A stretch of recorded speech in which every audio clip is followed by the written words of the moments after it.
Harris. Okay, third interview now with AJ by himself this time, without Mary. Yeah. And this interview is called The Real Life and Purpose of Jesus.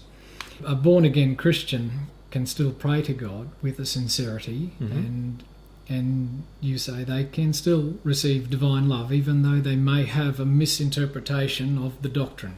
Every single person on the planet of any religious background, whether they be Christian or any other religion, can receive divine love from God, because God is not dependent upon religious denomination. God is also not dependent upon intellectual belief. So it doesn't really matter what our intellectual belief is as to whether we receive divine love. What matters more is what our emotions are feeling with God. So when I have a longing towards God to receive love, God will give me that love as long as there is no emotional impediment within me to receiving it. And any person of any faith can do that, including a born-again Christian. Some born-again Christians have received a lot of divine love as a result of their desire for God's love and God's, as they may call it, grace. And as a result of that, they've received a lot of divine love.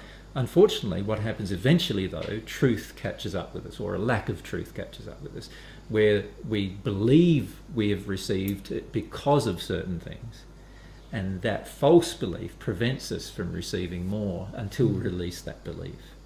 And so with every single religious format on earth, until they bring themselves into harmony with God's truths, not their own, not man's created truths, but God's truths, they're not going to be able to become at one with God. They can receive divine love, but not to the point of at one.